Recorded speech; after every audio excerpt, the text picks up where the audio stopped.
Hello and welcome to the Ohio Valley Sports Blog Video Podcast NHL edition. I'm BJ. I'm Cody. I'm Ian. Let's open up with some Penguins talk. They took a pretty bad loss tonight to the Rangers, falling 5-1. It's not really a characteristic game, and I don't expect the trend to continue. But other than that, they're starting to get a little bit healthier. Bennett and Neal have returned to the morning skates. Dan Bilesma says that Bill Bennett could maybe play Friday against St. Louis. So I just feel like this was an out of character loss, and I don't expect it to continue. Yeah, and the Penguins kind of have one of these losses once every 3 weeks or something. I don't know what it is, but they always seem to. But before that, they were seven. They lost at home tonight. They were 7-2 going into the game. Now they're 7-3. They're 4-2 on the road. They're already six. They were 6 points up on the Capitals already in this early season. Somebody I want to talk about real quick in terms of what he's done for the team is Chris Kunitz. I know he does get some attention from time to time, but he has 8 goals this year and 7 assists, and that's really helped Crosby and everybody else. Is it Kunitz helping Crosby, or is it just Crosby helping Kunitz? No, it's in terms of, he gives Crosby somebody to give it to. Crosby's going to find anybody, obviously, because that was the dumbest question I think you've asked all night. Crosby's going to be wherever, but I'm just saying it really gives him a great option to go to. For me, it was, obviously he took a bad loss tonight, but heading into tonight, I feel like this whole team's success started with Marc-Andre Fleury. Heading into the night, he was 10-2 with a 1.83 goals against average and a 9.29 save percentage. Those are numbers that you saw him put up in 2008-2009, and we all know what he did in 2008-2009. A guy I'd like to see really raise his game, and I feel like he's going to when James Neal comes back to the lineup, is Evgeny Malkin. Coming into the night, he had 3 goals, 10 assists. 10 assists are nice, but make that 11. He had one tonight. But 3 goals. And with Malkin, all it takes is 1 for him. Once he gets 1, he'll get another 1, and then he'll get another 1, and then he'll get another 1. But the stat that's most concerning to me is that he's a -1 thus far. Heading into tonight, I don't know what his minus sits at. -2 tonight. So he's a -3 on the year now. That's something that you cannot afford to have it for a guy like him. No, and like you said, once James Neal comes back, you can expect him to improve. It seems like so far, though, it seems like minus Jokinen, it's just been a fan in the stands playing on that line with them. Yeah. They just had guy after guy on that line with them, but Jokinen's really played well with them. So I think it's just a bad streak for Malkin, and he'll improve. He's a streaky kind I of have full guy. faith in And Malkin. as long as the team's winning, it's not that big a deal. Exactly. Another thing that the Penguins have done really well this year is they're getting a lot of points from their defensemen. Kunitz tallied a goal tonight, so that brings the total thus far through 16 games to 29 points from defensemen. You have Matt Niskanen, who has 9 points. Brooks Orpik has 6, and that's great for Orpik because, he's not a very offensive he's not, player. Paul Martin has 6. Olli Mata has 3. Rob Scuderi, before he had hurt, had 1. And now Letang has 4 points coming back from that injury. So it's always nice to see when your defense gets involved with the offense. But, as we've seen tonight, their priority is defense, so maybe they should try to stick to that. Well, obviously you can't have forwards be -3, and you can't. Chris Letang, I saw heading into the night was like a -5 or a -7. Not surprising. Letang is so polarizing because he's so talented, but he's so susceptible on defense. Right, and just a quick thought while I'm thinking about this. That was 29 points from defensemen, not counting the 2 points Derek Englund, because I don't know what to classify him as. Right, he's been playing a lot of fourth line right wing. Right. I think his points have come as a winger, not as a defenseman. I think they have, but you still throw him in the mix. Yeah. Okay, let's move on to the Atlantic Division. Really tight atop of the division. You have the Lightning and the Maple Leafs. And the Red Wings. And then they're in the Red Wings, all above 20 points. They're tied at 20. And then you have the Bruins not far behind with 17. And you have Canadians at Montreal. The 17. Canadians at 7 And even points, the 17 Senators points are too. kind of hanging at 14. So you have a really tight division there. If I had to pick a team in that division that I would just go with off the top of my head, I would say the Red Wings. I feel like they're solid. They always. I'd have to agree with you. Red Wings or Maple Leafs. I think the Lightning are the Lightning. So many defensive issues Yes. with them always. See, with me, I like the Bruins mainly because of Tuukka Rask. I feel like Tuukka Rask is a guy He gets who, hot. when he gets hot, he's unbeatable. Yeah, we've seen that before. Yeah, Pens fans know what that's like. What's sticking with the divisions? Originally going into the show, I wanted to talk about how tight the Pacific Division was, but when I went to look, the Central Division is just as close. So let's start with the Central Division, where you have the Avalanche at 24 points. You have the Blackhawks, the defending champion Blackhawks at 22. You have the Minnesota Wild at 21, the St. Louis Blue at 20, and then you have the Predators at 16, the Dallas Stars at 16, and then the Jets at 14. So, I mean, if you put the Jets back into the Metropolitan Division, they're tied for third place. Mm-hmm. But now they're near the bottom because its division is just so good. Yeah, out of all those teams, I'd have to go with the Blackhawks. The Avalanche really run into a little bit of adversity. The Wild are solid, but just the most complete team, I would have to go with the Blackhawks in that division. I think it's gonna end up a 3-team race between the Avs, the Hawks, and the Blues in that division. Don't sleep on the Blues. The Blues are a really good team. I think the team that's most surprising to me with how good they've played so far is the Dallas Stars. Yeah, I don't think anybody. Really saw I don't think many people really saw that coming. Obviously, when you get a guy like Tyler Seguin into your lineup, that's obviously a huge boost. And Mike Smith has played really well. I can't remember his name off the top of my head, but they're just getting great production top to bottom from everybody, and that's a sign of a good team. You know, they're a young team and they're really starting to come into their own, and that's something that you'd really like to see for a team like that. Yeah, and then as originally the Pacific Division, where you have the leading the best team in the NHL right now, the Ducks at 20 points wise at 25, and then right behind them you have the Sharks at 24, the Phoenix Coyote at 24. Then you have the Vancouver Canucks at 22, the LA Kings at 18, and then the Flames at 14, and then you have Ian's playoff team, Oilers. They're struggling. Maybe Ian's right and they'll get it together, but I hope so. Nobody seems to be talking about the Ducks. Everybody talks about the Sharks, the Blackhawks, the Avalanche, the Penguins, and here the Ducks are at 25 points. Yeah, they're quietly a really good team. I'd still give the edge to the Sharks though. At least regular season wise, you always get great production from them in the regular season. The biggest question mark for them is the playoffs. It seemed like almost every year coming into this year, President's Cup and first round exit. I'll just say this: the Phoenix Coyotes are tied for second in that division. Hello, who saw that one coming? No, put your hand down. Oh, sorry. Sticking with that division, how impressed have you been with the San Jose Sharks, Ian? They're just... I mean, when you think about it, in terms of goal per game, they're tops in the league right now. They're averaging nearly 4 goals a game. I mean, they've just gotten outstanding production from that entire team. Their young guys step up. Their veteran leadership set up. Antti Niemi is still one of the premier goaltenders in the league. That team is really, really good top to bottom, and you can't ask for much more than that. Yeah, absolutely. Some matchups I didn't realize were playing tonight. The Phoenix Coyote and the Ducks are playing. They're tied at 1. 15 minutes to go in the second.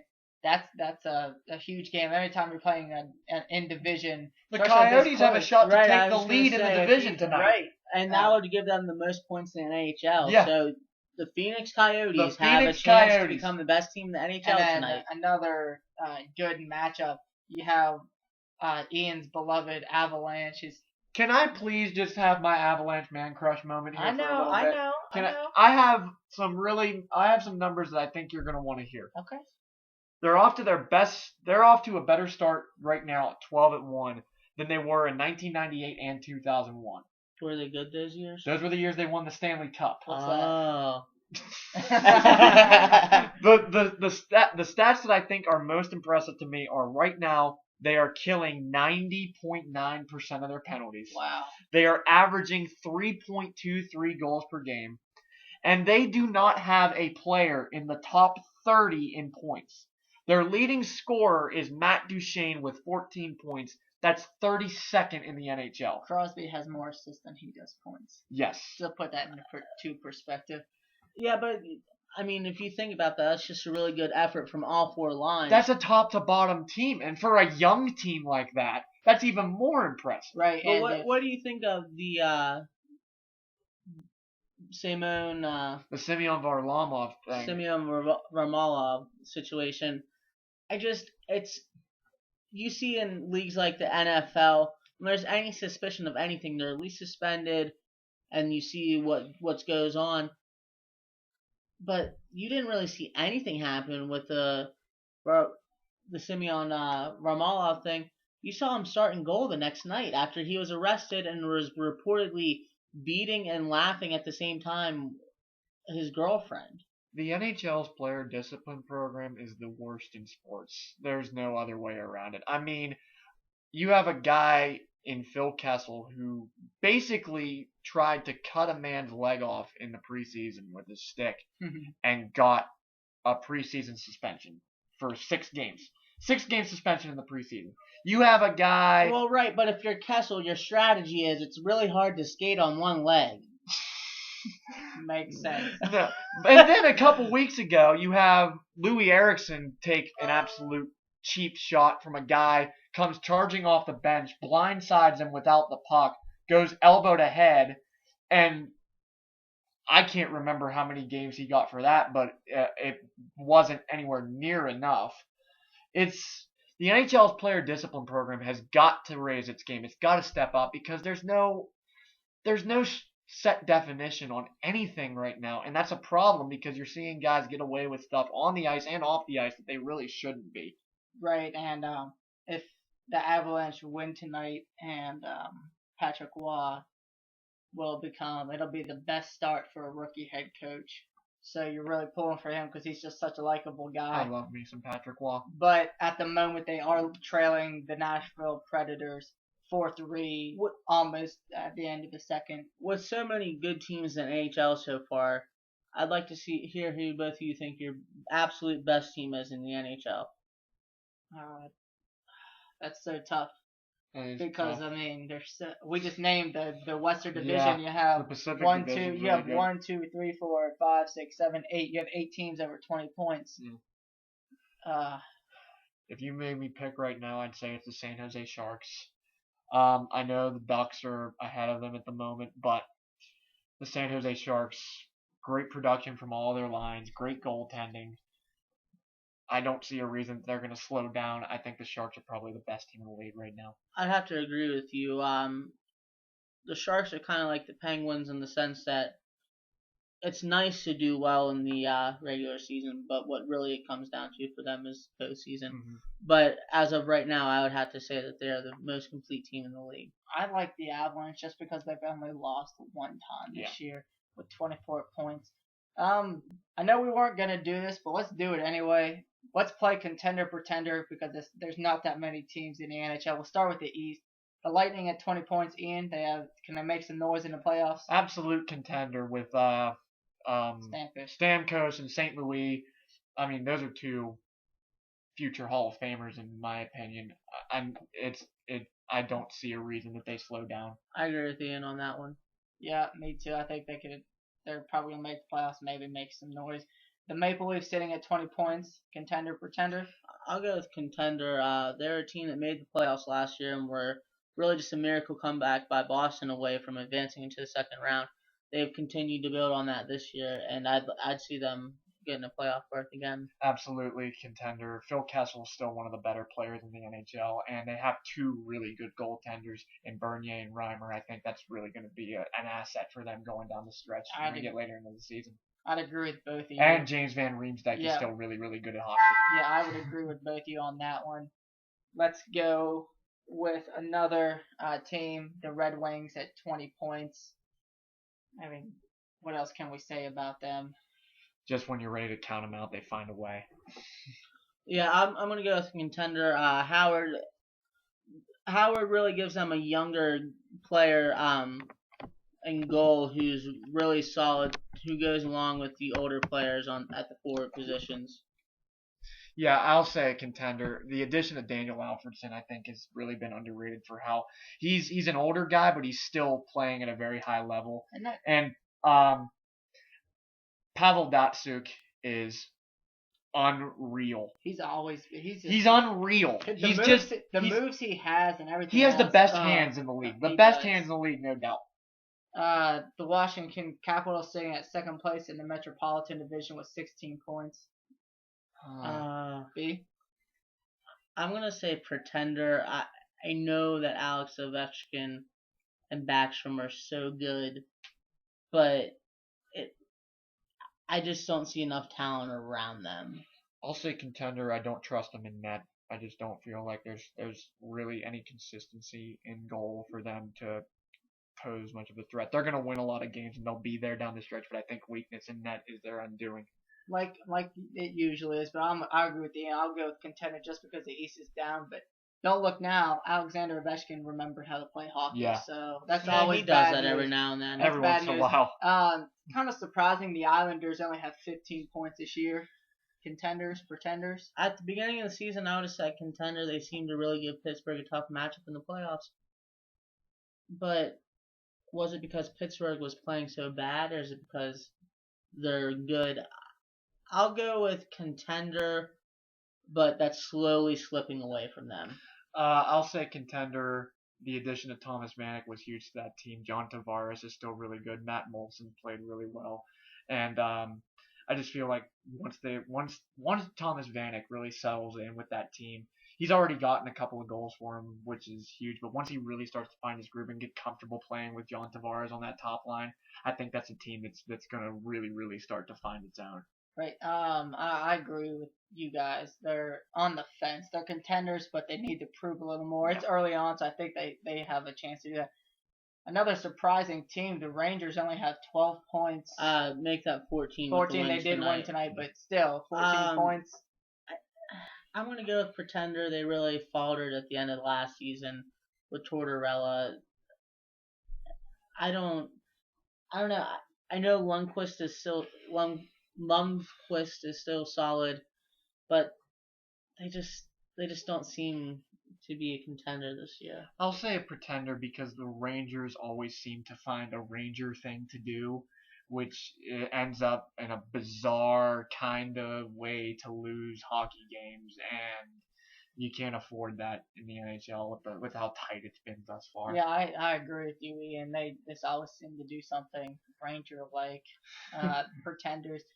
This just absolutely shocks me because how well they played at the end of last year in their playoff, their attempt at the playoffs last year. The Jackets only have 10 points this year. A lot of really popular pick to make the playoffs. Really haven't panned out. Beach, can they turn it around? I'll go with pretender. You see this every now and then. A young and upcoming team takes a step back the next year. So far they're a pretender. I'll say pretender. They got into a big hole early on last year and had to try and dig themselves out of it down the stretch a year ago and weren't able to do it. I think the Eastern Conference right now, and especially their division, having to deal with Pittsburgh is going to be a lot harder on them than it was last year on them. I just don't think they're going to be able to dig their way out of the hole. If they're going to do it, they're going to have to start turning it around now and not wait until the All-Star break. Right, and especially I'm just going to bring this on about how much of a factor it did affect them. But think about last year, they were a young team, fresh legs, young team, playing all the time, like 4 times a week. Yeah. Some of those older teams that couldn't play their veterans a lot, maybe that had a factor now that there's proper rest and everything else. Maybe that has something to do with it. But right now, I'm going to go with pretender, but if they can figure out the way they were playing last year, that can quickly change, especially in a weak conference. Yeah. Let's move on to the West. Some teams that are we know about the teams that are all over 20 points. They're probably all going to stay around there. Some teams that are in the mid-teens, the Predators, they can have a potential to be at 18 if they hold on against the Avalanche. Ian? Um, I'm gonna say pretender primarily because I just don't feel like there's enough goal scoring there yet. Shea Weber and really that whole cast is just I just don't have enough faith in what they've been able to do yet. Pekka Rinne is a really good goalie, but I just don't feel like there's enough offensive production there. Yeah, I'm gonna go with Pretender as well. Yeah, the Western Conference, the top tier teams are too much. I'm going to go with Pretender. The Dallas Stars are sitting at 16 points as well. Ian? Pretender, but give it a couple years and they're going to be in the playoffs. I'll say it again. Tyler Seguin was a huge pickup for them. I agree that was a big pickup, but I'm with you. I don't think it's enough this year. Yeah, not this year either. I'm going to go with Pretender. And the last thing we're talking about, the LA Kings are sitting at 18 points. Absolute contender. I mean, they should have, at the end of last year, they started slow. Then they really picked it up. A team that's just 1 year removed from winning the Stanley Cup. Two years removed with the Blackhawks winning last year. So I'll say a contender. I'll put my neck out there and say Pretender. I feel like teams have finally figured out a way to beat Jonathan Quick. I mean, and it's not an easy thing to do, but he hasn't really played all that impressively thus far. I mean, he's gotten a couple of big wins, but he hasn't really played all that great. And their goal scoring just hasn't been there. Anze Kopitar hasn't really been that great. Dustin Brown hasn't been that great. I just don't trust them enough at this point. I'm hoping that they turn around because I think that the more the Kings are successful and the more the game gets to grow out in LA, the better it is for the league. But until that point, I just don't see a way that they're going to be able to really get into it. Yeah, I'm going to go contender only for the fact that Quick, teams have kind of figured out how to beat him, but he's still Jonathan Quick. He can get hot like he did 2 years ago, so I'm going to go with contender on that. And that's it for this week's edition of the NHL podcast. We'll see you guys next week.